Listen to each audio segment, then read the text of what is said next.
This channel does not promote any violent, harmful, or illegal activities. All content provided by this channel is meant for an educational purpose only. Top quality और consistent performance के लिए सिर्फ silver pump नाम याद रखना। তৃণমূলে উচিত কথা, স্পষ্ট কথা, সত্য কথা, মানুষের পক্ষে কথা, সমাজের পক্ষে কথা এবং এই যে প্রশাসন বা পুলিশ এর ওপর যে নির্ভর করা যায় না সেটা কিন্তু সকলেই বুঝছে, জানছে, যেন বলছে না, কিন্তু যে বলছে উচিত কথা তাকে সরিয়ে দেওয়া হচ্ছে বা সরিয়ে দেওয়া হবে। এটা তো ঘটনা, দীর্ঘ বেশ কটা ঘটনা বাংলার বুকে যা ঘটে গেল এবং সেখানে যা বাংলার পুলিশের ভূমিকা, কলকাতা পুলিশের ভূমিকা, তো তার উপর কি নির্ভর করা যায়? তৃণমূলীরাও নির্ভর করতে পারছে না। কাকদ্বীপে দেখা যাচ্ছে তৃণমূল কর্মী খুন হচ্ছেন, ভরতপুরে খুন হচ্ছে, যে দিন কয়েক আগেও প্রতিদিন তৃণমূল মরছে, তৃণমূল মারছে এবং তৃণমূলীরা খুন হচ্ছে প্রতিদিন, একটা করে নয়, কোনো দিন দুটো তিনটে খুনও হচ্ছে। তাহলে পরে নিজেদের দলের কর্মীদের, সমর্থকদের যারা রক্ষা করতে পারে না তাদের ক্ষমতায় থাকার কোনো অধিকার আছে বলে আমার মনে হয় না। ইংরেজ বাজারে দেখা যাচ্ছে যে দেবত্ব সম্পত্তি দখল এবং তা নিয়ে বিজেপির পঞ্চায়েত সদস্য তারা অভিযোগ করেছিল বলে তিনি এবং আরও একজনকে ধর্ষণ খুনের হুমকি দেওয়া হয়েছে। তৃণমূলের নেতারাই করছেন, অডিও ভাইরাল হয়েছে। তৃণমূল একটু মমতা ব্যানার্জি থেকে হুমকি, জব্দ, 21শে জুলাইয়ের মঞ্চ থেকে unbecoming of A chief minister, একজন মহিলা মুখ্যমন্ত্রী হিসাবে কী সব শব্দ তিনি ব্যবহার করছেন, জব্দ টব্দ। ডেমোক্রেসিতে জব্দ কথা ব্যবহার করা যায়, বলা যায়? তো উনি বলছেন, সুতরাং তাকেই অনুসরণ করে, অনুকরণ করে ডাউন টু দ্য গ্রাসরুট, নিচের দিকে যত রয়েছেন ওদের এমএলএ, এমপি, মন্ত্রী, কাউন্সিলর বা ওই সমস্ত যারা পদে আছে পদে নেই তৃণমূলীরা, তারা শুধু হুমকি ছাড়া আর কিছু নেই। করে নিক ওরা, আরও কয়েকটা মাস করে নিক, বাংলার মানুষ এ সবের উত্তর 26-এ দেবে। জাতীয় নির্বাচন কমিশন যে সিদ্ধান্ত নিয়েছে যে রাজ্যের যে মুখ্য নির্বাচনী আধিকারিকের দপ্তর তাকে স্বতন্ত্র ঘোষণা করার জন্য তৃণমূল কংগ্রেস বা রাজ্যের শাসক দল সিদ্ধান্ত নিয়েছে, তা নিয়ে আইনি লড়াই লড়বে।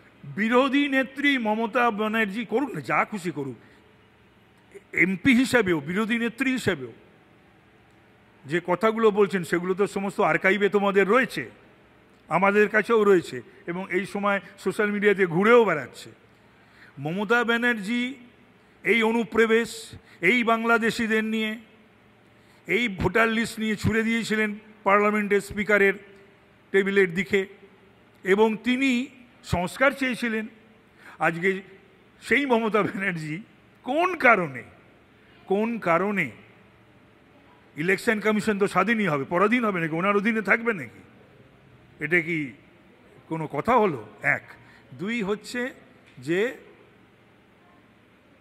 আমার দেশেরই নাগরিক নয়, ভারতীয় নয়, পশ্চিমবাংলায় নয়, জন্ম নয়, কর্ম নয়, থাকে না, কোনো কিছু না, জেহাদি, জঙ্গি, বাংলাদেশি, রোহিঙ্গা, মানে এক কথায় তারা বাঙালি বা ভারতীয় নয়। তারা ঠিক করবে বাংলায় সরকার করবে, তারা ঠিক করবে কে এমএলএ হবে, এমপি হবে, কে কাউন্সিলর হবে? এটা তো হতে পারে না। তো এই যে এটাতেই মানুষ বুঝতে পারছে যে সংস্কার যখন হচ্ছে, ভোটার লিস্ট সংশোধনের কাজ যখন হচ্ছে এবং স্বাধীনভাবে যখন সিইও দপ্তর অর্থাৎ ইলেকশন কমিশন ইসিআই যখন ভাবছে এটাকে স্বাধীন দপ্তর হিসাবে করতে, তার বিরোধিতা করছে এবং কোর্টে যাব মানেই বোঝা যায় যে ডাল মে কুছ কালা হয়। কোনটায় ওদের আঘাতটা লাগছে, কোথায় আঁতে লাগছে, সেটা কিন্তু মানুষ বুঝতে পারছে। বিহারে 56 লাখ ভোটারের নাম এখনো পর্যন্ত বাদ যাওয়ার একটা সম্ভাবনা। তেজস্বী যাদব বলছেন যে তারা ভোট বয়কট করবে। পশ্চিমবঙ্গকে তৃণমূল একই কথাই হাঁটছে। না, আমি জানি না তেজস্বীর অসুবিধা কিছু হয়। তেজস্বী ওই 56 লক্ষ যে বাদ গেছে ও নিয়ে গিয়ে সেটা দেখাক না, বোঝাক না যে এইগুলো অরিজিনাল, 5-10টা নিয়ে গিয়ে দেখাক না যে এগুলো জেনুইন ভোটার। আরে আমরা তো বলছি যে জেনুইন ভোটার যদি কোনো বাদ যায় আমার বাংলার বা ভারতীয় হিসাবে, সে যে ভাষাভাষীর হোক, যে প্রদেশের হোক, যারা ভোট দিয়েছে জেনুইন ভোটার, আমরা বিজেপি, আমরা নিশ্চয়ই সেটা নিয়ে লড়াই করব এবং সিওর দপ্তরে যাব, সমস্ত কিছু যাব। কিন্তু একটাও বাংলাদেশি, একটাও ঘুষপেটিয়া, ইনফিল্ট্রেটার, অনুপ্রবেশকারী বা রোহিঙ্গা তারা ভোটার লিস্টে থাকতে পারবে না। এই কলকাতা বা বাংলা সেই হাব হয়েছে যেখানে এই অনুপ্রবেশকারীদের ভারতীয় নয়, বাঙালি নয়, তাদের বাঙালি বাঙালি করে চিৎকার করছে মমতা ব্যানার্জি। যারা বাঙালি নয় তাদেরকে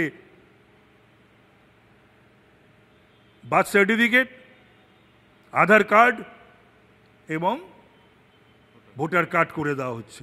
এটা কত বড় পাপ এবং অন্যায়! ভারতবাসীর এবং বঙ্গবাসীর খুশি হওয়া উচিত যে ইলেকশন কমিশন অফ ইন্ডিয়া দীর্ঘদিন ধরে সমস্ত কিছু দেখে তারা বুঝেছেন এবং তারা সেই অনুযায়ী কাজ করছেন। মানুষের ভোটে জয় পরাজয় হোক না, একে তো বিশেষ একটা সম্প্রদায় দুধেলো গাই, তারপরে হচ্ছে গিয়ে পুলিশ, তারপরে হচ্ছে ওদের দুষ্কৃতি, আর তারপরে এই ভোটার লিস্ট। হ্যাঁ, এই সমস্ত নিয়ে আর আমি নৃত্য করব, হ্যাঁ আমি সরকার চালাবো, হয় না, সবসময় হয় না। এনআরসি নিয়ে আপনাদের মুখ পুড়েছে, উদয়ন গুহ বলছেন, তাই এখন বিজেপি সানস্ক্রিন লাগাচ্ছে। কি লাগাচ্ছে? সানস্ক্রিন। এই ব্যাপারটা তো আমি বললাম যে উদয়নরা যত কম কথা বলে ততই ভালো।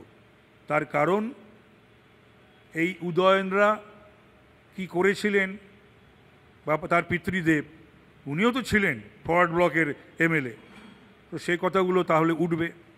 এবং ওদের দলের 5 জনকে গুলি করে হত্যা করে দিয়েছিল দিদেন CPIM led left front government.